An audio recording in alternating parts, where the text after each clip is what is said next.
Yo, it's Guido coming at you on a Monday morning with an after-action report for Team Clash, Cabbage Mechanic. Team Cabbage. Heard somebody describe it as low-rent Seth Rogen, which made me laugh. Sorry, Cabbage, man. Cabbage, do you actually have that jacket, or is that a digital overlay jacket?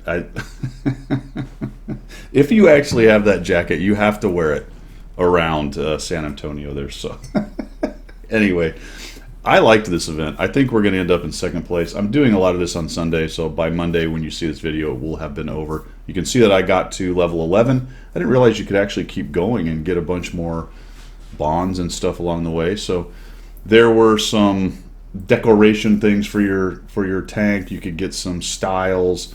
There was the Cabbage Mechanic Commander, which it looks like we're going to get the one with 2 skills. Commander AF should get the ones with 3 skills, and then Tragic Losses team should get the Commander with 1 skill. I have not played one of Wargaming's other modes all the way through in a long time. I did a couple seasons ago. I did Frontlines all the way through and got one of the reward tanks. It's the only time I've ever really bothered to go through. Most of the time I find the gameplay to be quite uncompelling. There have been 7v7 events in the past that I didn't do. I'm glad I did this one, actually. Usually I was grinding other tiers and things, and tier 10 events don't interest me that much. We're going to talk about why I liked this one and some of the things I learned as an after-action report, and I want to pass on to you because they are applicable also to your tier 10 gameplay in 15v15s. We're going to talk a bit as we go, because I'm going to show you some successes and failures in 7v7. Looking at the various maps that they had, it was all encounter maps. Looking at the way teams deployed, and just talk a little bit in an after-action kind of format there. But I actually enjoyed this one, so thank you to Wargaming for putting this one out. I know people like a lot of the different extra formats that they put out, or the extra modes. I personally would rather they concentrate on the 15v15 and make it better, but there you go. Plenty of people like the extra modes, and it is a bit of a challenge. There are good, usually pretty good rewards. Now this one, no offense to the team commanders, I love all 3 of them, and it has nothing to do with them. But the rewards for this were not that big, right? It wasn't some big tier 9 or tier 10 tank. It was a commander. But the grind wasn't so grindy. You could really almost do this casually. You were going to play quite a bit, but you weren't going to just grind play through it, and I liked that. I think really, at the end of the day, that was a pretty good balance. And if Wargaming strung some of these together to where you could get a tank, say, in a year of various events like this, that weren't just so crushingly grindy, that would be the sweet spot. I like this. Even though the rewards weren't amazing, at the same time, again, no offense to the 3, it has nothing to do with them. It's just a commander, right? That's all you're getting is a commander out of it and some other small things. But the grind was appropriate for it. So it made it feel a little better. It wasn't just crushingly grindy. Okay, let's go take a look at some different games. I'm going to show you some gameplay. We'll talk about it as we go through. But I did touch on it a bit with Pilgrim on Coffee Talk on Sunday. And we talked a lot about the things we learned from this. And I think the big overarching piece on this is 7v7 is really a good mode for Tier 7. Because Tier 7, in my opinion, the game mechanics, the game design, the rule set that the game uses starts to fail at Tier 10. The maps are too small, vision's too saturated, things are too accurate, too fast, too good, and you really kind of get to the situation where a small mistake can just delete you so fast. When there's so many guns on small maps, you get caught out, you're gone, or you're so crippled you can't really be effective. 7v7 alleviates some of that by reducing the saturation across the size of the map by only putting 7 tanks. That being said, there are some things that those 7 tanks have to do together to make an effective team, and I think you get a little bit more inherent organic teamwork out of a 7v7 than you do on a 15v15. On a 15v15, you do have to kind of spread out a little bit just by the nature of the game to make sure you don't, get one flank completely overrun. On 7v7, you don't necessarily have to do that, and I think tanks have more tanks are able to fulfill some of their roles a little bit better on a 7v7. Scouts especially, because you're usually only going to have one, maybe two if there's a lot in queue. They can kind of look around and see what's going on and have a bit of freedom of movement, prove that there's not a big lemming train going one way or the other, and then come back to the fight and get into the fight. Whereas in a 15v15, they can often get someplace and get stuck. There's just too much saturation. They really can't get any traction. They're not going to be able to come back unless they go all the way to the back of the very edge of the map, and their usefulness is very limited. That's just one example of the different tank classes and how they can be more effective on a 7v7, or at least be more fun to play on a 7v7 than on a 15v15. But we'll touch on a bunch of that as we go. So let's jump into some of the examples of gameplay that I've got for you guys as we talk about this. The first example is to get up that hill, man. We are on Malinovka. Each one of these maps, and I did put a strategy video out about each map, and I covered each one. So we'll go over some of that territory more in a debrief format here. This was a great example of most of the team going to the correct position. And you look at it, we're all heavies in a TD. They're all heavies in a TD. Now, their Grillet's going to have a bit of trouble coming up here. He could do it. He's going to have to be careful, though, to not get exposed too much. But he could be decent fire support. But we had a 268. And the 268 came right up the hill. He's got a bit of armor, hits hard. I'm nice and slow. I'm getting up here. I tell the IS-7 he's wrong. Now, again, this is a great example. We sent 6 of our 7 up the hill to the critical terrain on this map. You might go, well, you go to the cap. Well, not on this one, guys. It's all map dependent. You can look at my strategy guide. But guess what they do? They do not send enough guys. They have 2 dudes right here hold down, and they are in big old trouble right off the bat. And I've got things in my way. I need to get in a shot. And I eat a shot into the tracks. And we've got 3 dudes. They have a 110 E5 down below, but where are the other 3? Well, I would imagine the Grillet is hiding down below somewhere going, I don't have a lot of armor, so I can't get up there. Well, you know what? You're out of the fight, buddy. You know, the way that the 7v7 is played is you want to get all your firepower into one place. If they do something like this where they only send 1/2 of their team or slightly less than 1/2 of their team, you've got a 110-5 down below, well, they're in trouble. Granted, our IS-7 is, I'm flanking, completely useless. The fight is well on its way to being won by our team because we've got 6 guns all up here hammering 3 poor guys. Just got to be careful that some of the campers down below. You notice a couple of our dudes got hit because they highlighted themselves on that X over there, highlighted themselves on the ridge. But this is just a Rumpelstomp. You can already see what's going on here. And it's a great example of the 7v7 where, you know, you don't have so many tanks to saturate the map. Everybody comes up here, works together. Now there's the Grillet, that's kind of where I would expect it to be. But also there are 110E5s down there. Also, too, in addition to, where the hell's the Type 5? Where is the Type 5? And where's the WZ? There we go. The Type 5 is down. He's down in the swamp area down there, completely out of the fight. We can transpose, or we can translate. We can look at this particular deployment and go, how does this fit in with a 15v15 on this map? Going up the hill with the maximum amount of your force that you can is how you win this map. It's exactly the same, whether it's a 15v15 or a 7v7. But the 7v7 really exposes the difference. Why? Because you don't have so many other tanks kind of wandering around the map. It's harder to see this when there's 15 tanks all over the place, and occasionally you can get a smaller group of 3 or 4 mediums off on a flank that can be effective and do something. You can't really do that with a 7v7.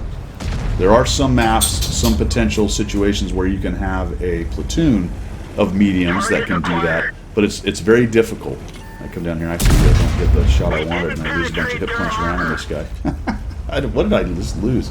Holy cow, he did 1,000 damage to me coming off the hill right there. That was more just fun. So we're up to 4,000 damage. I'm auto-aimed. I need to stop doing that. It took me a while to figure it out. There we go. Oop, bounce. Even with the weak spot supposedly there, what is the pin on this thing? Only 256, so I was going to have trouble getting through even the little weak spot right there, and then down goes the Type 5. I got a funny response from this guy. I can't remember. I don't think I saved it, but he was mad at me for... No, he was bragging about how he killed me or something. I don't know, but I was the only guy that died. All right, so Good example, I think, on Malinovka of taking the strong part of your team to the critical terrain and winning. The other team didn't. Pretty easy. All right, for the second example, had fun platooning with Pilgrim. So here's a game. He's in his 110E5. I'm in my 113. And I know this thing's pretty decently fast for a heavy, so I'm actually just going to try to spot this crossing down here. Move on into these bushes. And I showed this on the strategy guide. Pretty brutal if you can get somebody in here and start spotting guys and let these dudes get shots. Sometimes you get a little close. Looks like the 277. Cutting it sharp right here is a bad idea. He lost some hit points doing that, and the enemy team is kind of doing it as well. So we're going to come in here and see what we can do. I'm getting blocked by some of these buildings, so I can't quite get a shot, but we'll go ahead and do this. And again, it's a good example of the teamwork. Notice that my team is mostly going to the same place, and their team is mostly going to the same place. But I have taken a slightly different move because I know this spot is a good spot for spotting and getting shots. I would have expected their 430U to do the same, but he does not. So he sticks with his team, but he doesn't really go to the good spotting point right here. And I'm not so far out of this fight. So this is a flank that's useful, but it's not a great big wide, say, go all the way around through the north and over to the west side kind of flank. It's more of kind of a tactical flank and ends up working out. If I get spotted down here, I can get shredded pretty easily, but we notice the 430U didn't go in, and we're counting noses, and it looks like that's all of them. I see Pilgrim moving up there, and we're going to give them 2 angles to deal with. We have enough guys in the town, though, that they've engaged their dudes who've gone into town, and now we're coming in and taking on these 2. Now Pilgrim gets in there and gets shot. These guys, I don't think, realize that we're pretty much, he just comes YOLOing in. They don't realize until a little too late that I'm here, and now we've got the tier 10 armor is doing its thing. This poor 430U probably wishes he hadn't done that, and he goes back up top with nearly 0 of his hit points. So he's a one-shot to both of us. Coming in here, having a little discussion about how we want to do this. Take him down. I really wish I'd have gone after the 430, but I was worried that I wasn't going to be able to quite get a shot on him right there. Not very good depression on the 113. This guy looks like he's coming in. He YOLOs and dies, and we have what the Kron over here is adding some fire support. So we're just coming here and we'll try to take this guy out and bounce, unfortunately. Now the 57's here. We're having a discussion about his autoloader. Down goes the 430U, and we've created a hit point and tank advantage that's going to be very difficult for them to come back from. These games tend to go very quick. It's another thing why I kind of like it. I mean, you don't really necessarily want the turbo games, but when there's fewer tanks, it's nice that you can kind of crank through these games pretty quickly, and it's really a pretty easy win. Good example of teamwork. It's nice that in this mode with a platoon of 2, you can really get some good synergy going. A platoon of 2 and a 15v15, while it's better than being alone usually, it's not quite as effective as this. Thump this guy, and I've got the Kron who's pushed up and is supporting me. I take a couple big hits right there. But there's 2 of them left, right? It's just clean up on Alt 2 at this point. Missed that dude. That was a kind of a rush shot. And he hits me again. It looks like he's probably out of shells. Yep, T-57 reloads relatively fast, actually. We'll just go around him and make sure we get that nice side shot. Didn't quite kill him, which is a bit of a bummer. Where's my at? Oh, now it's going away. I think that's quite a low roll right there. 411. All right, next example. One thing I did want to mention on the last one that I failed to mention was that was a good example of a less saturated tier 10 battle, allowing you to do some things that you probably wouldn't have got away with a 15v15 tier 10.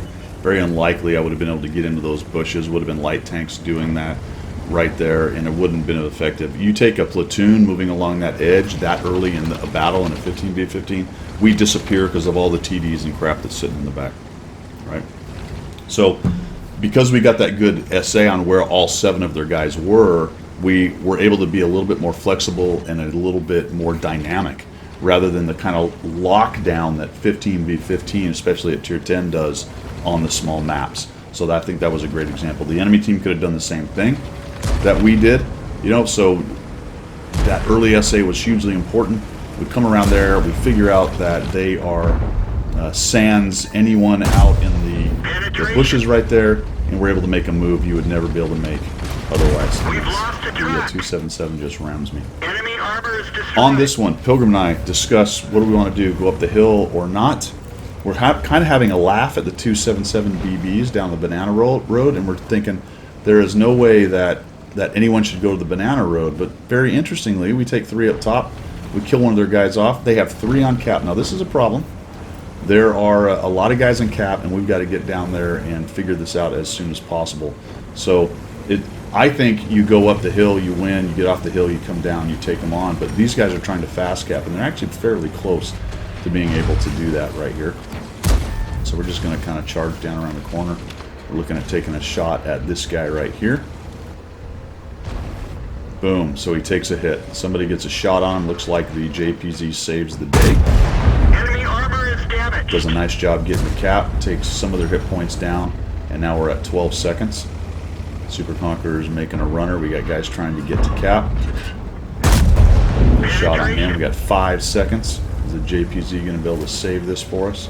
Oh, there we go. So somebody put a hit on him. Very nice. And we'll come around here and bounce off this guy.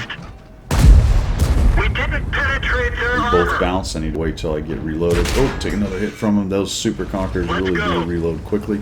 Will I get by and get a shot before he reloads? I think so. And now I've got an advantage that they're probably not going to be able to come back with. That was definitely nip and tuck.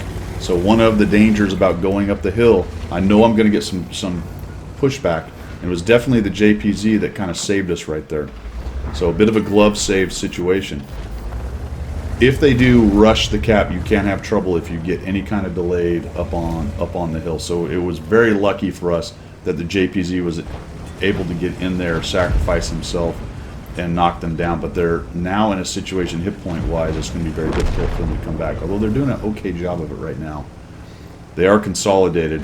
The other danger of going up the hill and coming down behind the guys like this is that it takes you a little while to get your kind of guns together. The 50B, I'm pretty sure, is reloading, so I'm going to ignore him for a minute. Try to start working on this higher hit point dude. Probably should have gone for a track, but I think he was just about to get that right back drive wheel out of the way, or sprocket. EBR comes in there, does a nice job keeping him busy. Still chasing this dude. They're down to 2 tanks, so we're in good shape now. Shot on him there. Thinking, all right, now what's going on? Do I need to turn around? Do I keep going this way? So we'll just keep going around here. Get a shot on this dude. Again, platooning is good in this mode. Really does help. We're having a good discussion about what's going on. Pilgrim actually shoots him on the run, and down goes the 50B, and we end up winning this thing. So shout out to the JPZ for doing a really nice job right there. So basically a hill and stomp. Maybe would have been a lot better to maybe have one more guy down below. I don't know if the Progetto may have got one of those long-range shots from up above there, and that may have been where the other reset came from. That's, though, the danger of jumping on the cap. Jumping on the cap makes me feel like I'm just letting the enemy team have all the votes. Almost worked for him right here. I think it fails well more often than it succeeds, especially on a small map like this. But even so, again, a 15v15 on this map it's complete lockdown. At least we were able to have a little bit more of a dynamic game in the 7v7. I'm just going to join this one in the situation we found ourselves in. We're both down hit points. I'm in the mouths, and I've lost all kinds of hit points. I've only done 1,400. Get another thump from this guy. I'm down to 500, and we've lost a bunch of hit points. They've invested well on the hill. They have one guy kind of keeping an eye on our IS-7, but our STB has done that medium flank thing, right? So I'm flanking, but in this case it's a small enough map, and he's gone to a place where he can be effective. He's actually peeled off a WZ and has been hitting some guys in the back. The only traction we're getting right now is that STB has changed the fight for these guys, and I'm just barely staying alive here. We got Pilgrim coming down. This dude sort of just YOLOs out. Pilgrim does some good work on him, kind of keeps him from coming at us. And this is looking kind of grim. We haven't lost anybody, and all of a sudden the Super Conqueror's around behind him. So now we've got some shots coming from different directions, and it sort of splits up their forces. So on the one hand, you can say, hey, it's great to keep all your tanks together. On the other, if you can start to kind of get different angles, you can cause guys issues, and all of a sudden the Super Conqueror, I think, is dealing with the 140 down there, who's having trouble beating him. The I-7's kind of alone. Pilgrim and I, it does take us a while to sort of realize what's going on. Then I notice we have a 277 and a 705 sitting in the very back. That's really what I wanted to show you on this one. Despite the fact that we're kind of holding our own, Penetration. we have two of our heavies camping in the back, and that's an absolute killer. Really, the IS-7, the Super Conqueror, and the STB changed that fight enough that it didn't matter. The 705A and the 277 are in the back. And I want you to kind of think about that in the context of the 15v15. You're the guy sitting back there in your heavy, if that's what you want to do. You can really see how it's sort of hurting us on this one, although at this point now we're starting to bring in a lead. And no thanks really to Pilgrim and I, who are just at this point trying to hold the middle so that at least we lock down a tank or two right here who are busy trying to fight us. Look at that, the STB is alive, the Super Conqueror is still alive, he finally dies. So did a really nice job coming around that corner and causing trouble. Because of the amount of hit points that Pilgrim and I lost, though, we're not in a great position to start pushing in and putting a lot of leverage on them. We still got two guys here. Now here comes the IS-7 as well. Although look at the STB still causing him trouble with his 185 hit points back there. And I see the IS-7 going up. And I say, you know, we just got to try to do what we can. Take a thump on him. Pilgrim takes a shot. What is that WZ doing? We're still keeping a couple of them busy here. And we're starting to win. So pretty close right at the beginning. But even on a tiny little phone booth of a map like this, a 7v7 opens it up so much for a few different things to be done, and to be just a more dynamic game. I can see that this guy's not even looking at me. Pilgrim's going to come in, look for a shot, takes a shot and misses. We'll just drive on up and take a got onto the side of the pike nose just barely, and we end up winning this one. Very different, even though the positions are kind of the same, very different than a 15v15 saturated game on mines. Alright, here is a disaster in the making. You can see that this deployment is started. Remember the victory I had a few examples back where we all went up the hill. The good news is that the enemy team doesn't look like it's completely going up the hill. At least one of their heavies is here, but where is the 50B, 277, and the other WZ that actually went in? Well, look what our guys are doing. The WZ-111 is moving up through the swamp. We have one WZ camping. We have a 50-51 sitting in the back. And the two 110-5 poor things are thinking, oh, holy cow, are we going to go up the hill? One of them looks like they're both trying to snipe, right? Shiny things. They can see the little red tanks down there. And I'm just shooting what I can see, being already, I'll do what I can, but I can already tell just from the deployment that we're probably in a bit of trouble. Although now their 277 is down in there, right? There goes our 110-5. So a different, really kind of a different setup than we saw where all my team went up the hill. Now here comes the two guys up the hill. At least one, it looks like. We got the, what is it? Just the 50B. He comes up there, shots of opportunity on guys that are lit down there. We sent nobody up the hill. They sent one guy. TVP 50-51 is moving around trying to get side shots down there. And nothing good is happening. We'll just fast forward this. And again, think about this in the context of a 15v15. If we had sent 3 or 4 tanks just straight up the hill and wiped out that 50B, and then we'd have had the high ground shooting on their guys down below. It's not like that 277 WZ and whatever down there is going to push across that open ground and beat us, right? It's not. The enemy team ends up grabbing the hill. They've got the shots down on us, and they've already cleaned up 3 of our tanks who were hanging out in open flat ground down there. And while the enemy had some guys doing that as well, they had a couple guys who were smart enough to get up on the hill and start shooting at us from that direction. And it just gets stupid from there. Boom. And it's just me dead and the 50-51 running around. So it's a great example on that last one. Just take a look at the way teams deploy and start to correlate that to wins and losses, right? I said on that last map it would be great if my whole team went up the hill. Well, if the enemy team sends 2 up the hill and we send none, then that's enough. But you don't know that at the very beginning. And when you look at these 77s, it's easier to keep track of where people go and start to get a concept of what wins the game. Their move up the hill won the game. They had enough guys. Add that out to 15v15. You have a bunch of guys camping below. You have some dudes who go down to the south and sit in the field, looking at each other. You have 4 tanks that go up the hill and they send 2. More than likely, 9 times out of 10, the team that wins the hill, while also not just YOLOing and dying in every other direction, wins the game because it's just the critical terrain. And it's so easy to see on the 7v7s. So easy to see because there's not so much noise on small tanks, light tanks, TDs hanging out in the back, all that kind of thing going on. You can really see which deployments win in the 7v7s. On this one, we got called Warpackers. I don't really know. So just fast forward here. Come up in the old Rhinoceronte. I just unlocked it. I quite like this thing actually. This is a pretty brutal tank. We'll go ahead and fast forward it here. We're just waiting. Yep, there we go. We just wait for him. We take onto him. It's quite a long interest shell reload, so it's not worth sitting there and letting the FV aim in on me and zap me. So we'll come in here and see what we can do. Nothing going on.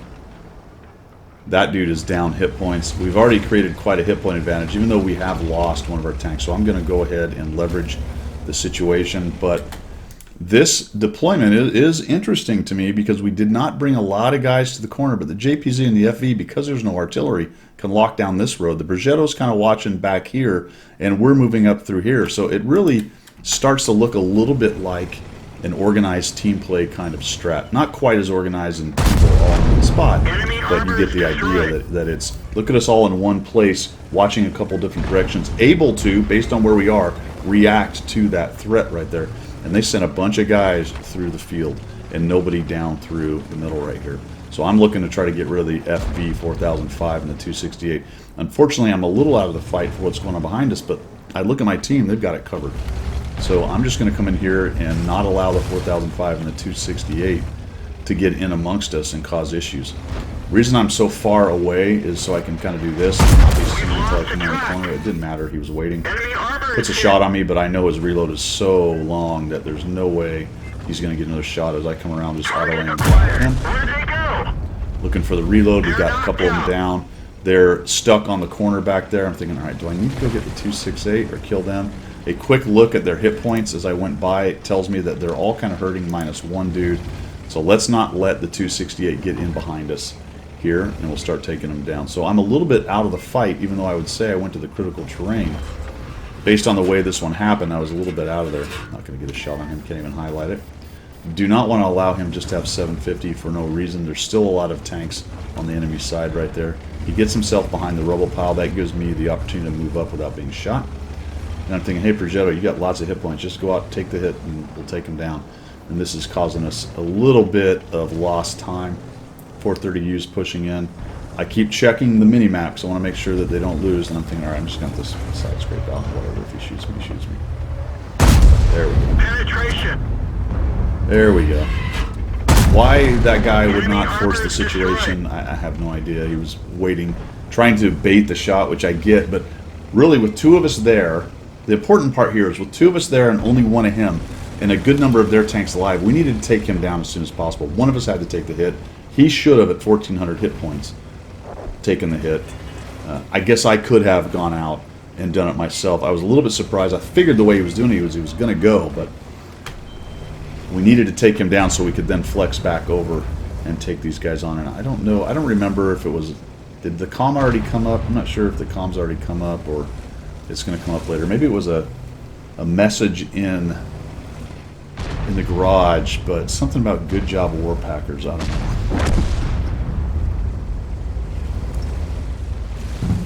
If you're winning and you're still complaining about people cheating, I don't understand it, man. I don't understand it. They're taking on this last poor guy. I don't think I get a shot on him.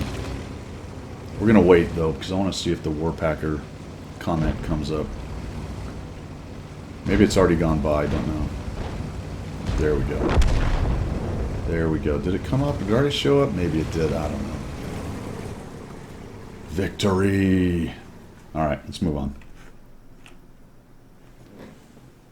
Oh, there you go. It is up. LOL, it's interesting watching Warpackers. It did already come up. Fantastic. All right. Here we go. Again on mines, another great example of deployments and what just does not work. This blew my mind. Myself and the Leopard took the hill, and then I turn around and none of my team followed up. And it doesn't take very long, based on counting noses and people understanding deployments and how this particular map is won. It doesn't take very long for their team to go, oh, there's nobody on the ramp. We're not taking any shots. I only saw 2 mediums go up the hill. What do you think is going to happen at this point? Well, I'll tell you what's going to happen. We're going to get trapped on the hill. Actually, there's 3 of us up here, isn't there? Yeah, there's 3 of us up here. So we're going to try to stop it. Guys are wrapping around down below, but the poor 50B, I mean, what's he going to do? He's going to come in there and take his 1 shot. Oh, that's not good. That is not good. I needed that hit. I'm looking at this. I'm a Progetto. I'm out of reloads. I'm behind on the power curve of the reload action. And I'm looking at this going, we're absolutely screwed. They just came up the hill. They're going to kill that 50B. We're all a bunch of mediums up here. The 50-51's nearly dead. The Leopard has no armor. I'm just going to try to survive this thing, man. Try to come off the edge of this. We have an E100 and a WZ-111 dude sitting on cap. Now the Progetto is... Look where this dude is. Their Progetto's over here. I mean, it's just a complete failure of deployment. And the end result is 100,000% predictable. Look at that. Just a microcosm. The same thing would happen if you had a 15v15. And that, again, that's what I'm showing you guys in a debrief here is this is exactly how it works in a 15v15. I can't believe I didn't pen that, but he had a nice angle. I don't have a whole lot of pen. There we go. This thing, there we go. Dude's coming down, and now I'm out of reload. I'm in that super slow reload cycle at that point. Just looking to get 1 more shot, and this is just a complete massacre right here. Maybe I don't get the shot. Nope. I can't penetrate their armor. I'm in big trouble. Oh boy. It's so easy to see on a 7v7. You just extrapolate that out to your 15v15s. Look at that map and go, can we afford to not cover the ramp if we have guys go up the hill? No. Can we afford to just go to cap on this particular map? No, you can't. It does not work, at least not in the case where you send 3 tanks to the cap.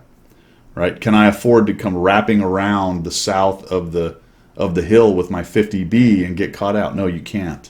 It's all right. Himmel's derp yet again. This time, 3 of my team go down to the corner. Now 4 with the E100.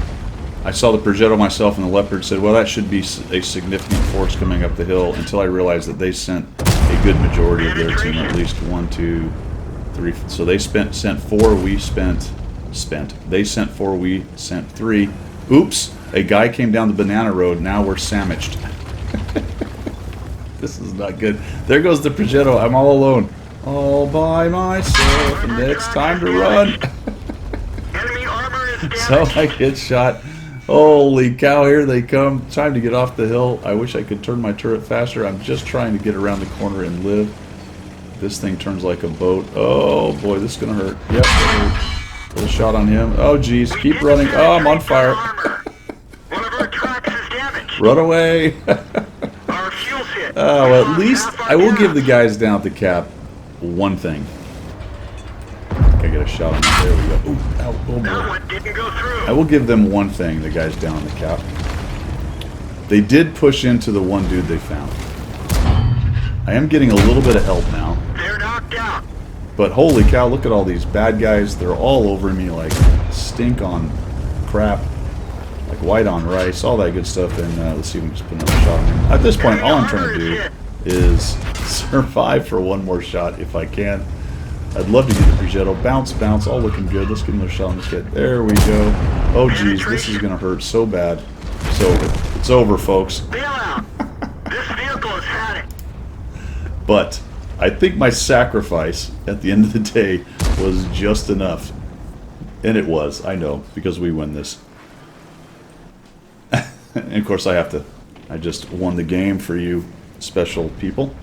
And then here they come. Here they come. be honest, if I was them, I probably would have stayed on the cap and let the ragged remains. But it doesn't matter. Good on them. They're pushing in. 100 goes after these guys.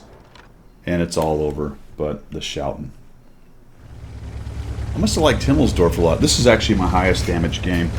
You know, and because I'm actually a pretty good player, and this is only 7v7, and this is a pretty analog map. Take the hill, come off the top and win, is the high percentage play. Because of all those things, I tended to do very well in Himmelsdorf, or any of the maps that were more analog. I'm only going to get 3 helpers on this one, but it looks like they didn't send much. I don't know why this dude wants to come across here and put himself in that spot, but I am pretty happy about it. Now the IS-7 comes up and they're in big trouble. I'm just going to auto-aim this dude. I'm not even worried if the Patton gets a shot on me. Their IS-7 shows up, but we're about to obliterate the 50-51 because he's just in a bad spot. We saw him. You have to be careful with the turret on these things. It doesn't go all the way backwards. You have to have a little bit of front angle or you'll mess up. So we get shots on that dude, and now it is the 3 of us against 2 up top. Start working on these guys pretty quickly. As soon as we get the 430 up, the IS-7 is thinking about what he wants to do. He does have to be careful of being shot from down below. And then this dude comes around, see if we can sneak away from his shot. Got him tracked. Fixes it, but this is what I love about this tank, man. It's a little bit ungainly, but the absolute rate of fire on this thing is insane. It's like a 5-second reload, something like that. There, he took his shot, so I'm just going to come in. We're going to start working on this guy. Oh, damn. IS-7's now behind him. I'm just going to go ahead and sidle up next to the side of this guy and just keep on shooting. Just watch how fast this thing fires at tier 10. Boom. Boom. Enemy armor is hit. Target released. Release the target there. Try to track him in. Another shot in his back. You're not doing super alpha, but my goodness, it fires quickly. Look at that. Boom, boom, boom, boom. Another one tried to get his track. Didn't quite break the track, and down he goes. And we're at 2,800. This ends up being a 6,800 damage battle. We're going to come off the hill. We're in good shape, but some of our guys down below are on low hit points, so we really do have to get back into the fight. Start hitting these guys as soon as possible. My 110E4 is taking on the Patton right there. And it looks like he is getting outmaneuvered a bit by this Patton. Come in here. I think I actually missed this first shot. No, it's just a ricochet. Another shot on him. Oh, that was a miss. Cover up against the WZ-111. Take a shot on him. Enemy armor is destroyed. 268-4 is thinking about it. We're in good shape. There's only 3 of them left. We've got 6 of us. Here comes the 268. Get hit by him, but I don't get damaged.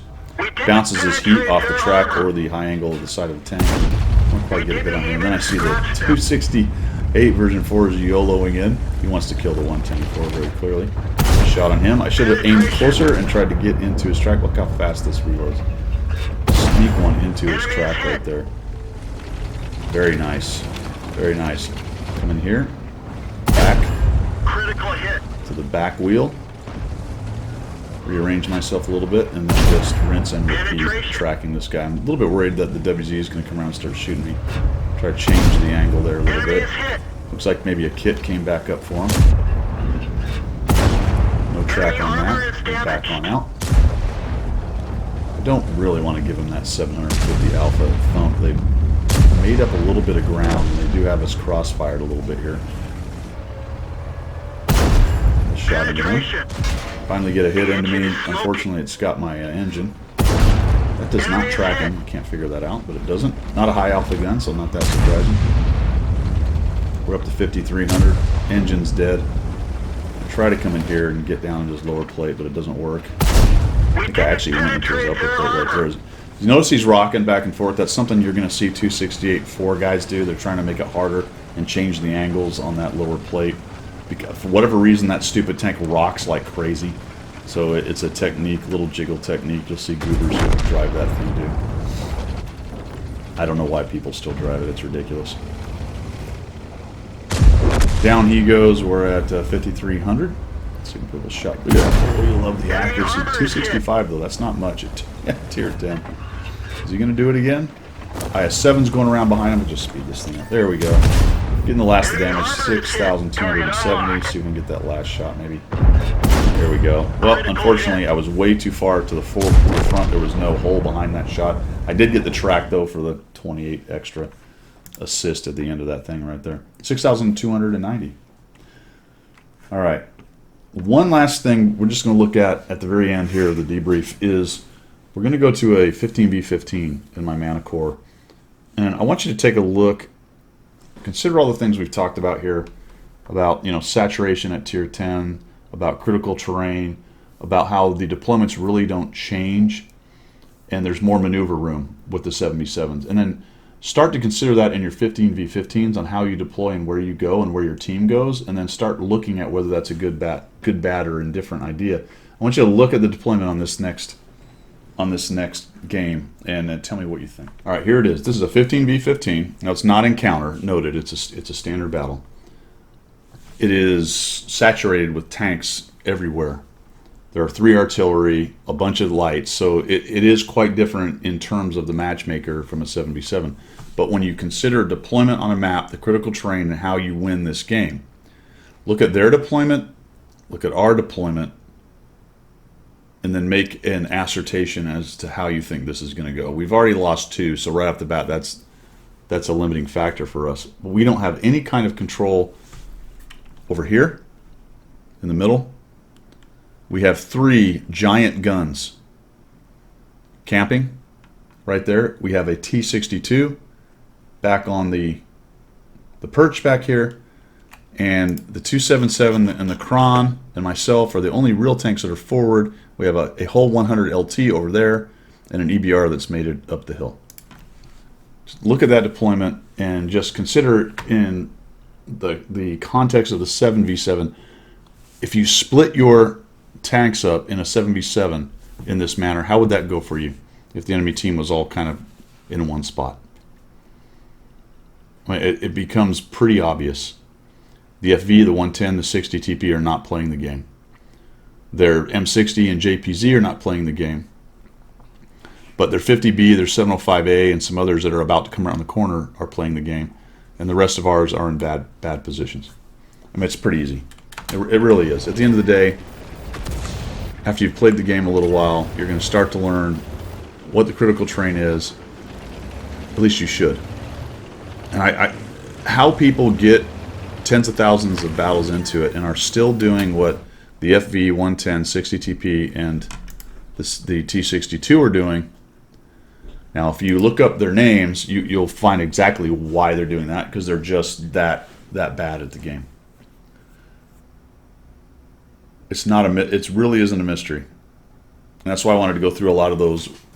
Also, with the tactics talk, with the strategy talk that I did for the 7v7 at the beginning with some of my earlier battles.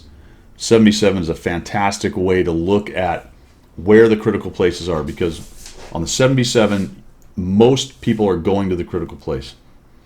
Why on the 15v15s they don't tend to do that? That's a very interesting question, and it has to do a lot with game design, saturation, that kind of thing. Occasionally you're going to get 1 guy or 2 guys on the 7v7s camping or doing something silly like the 3 guys we have, but now that we have 15 guys, you get 2, 3, 4 of them doing it. The enemy team doesn't do it, you're just in big trouble. You are just plain going to be in big trouble. Alright guys, that is all I've got for the debrief on the 7v7. I did enjoy it quite a bit, Wargaming. Thanks for putting that out. I liked that the grind was, for the reward, was commensurate. It was definitely, you had to play it a bit, but you didn't have to sell your soul to make it happen. I understand that's probably how it's always going to be for a good tank. I wish maybe you could do these kind of smaller grinds and then come up with a big tank at some point, but that's a discussion for another day on there. I did enjoy this event, even with the small warts, but overall it was pretty cool. And I think it was well worth it if you wanted to try to learn something. I hope you guys have a good one, man. That is all I've got for today. We will see you on Tuesday. See y'all later.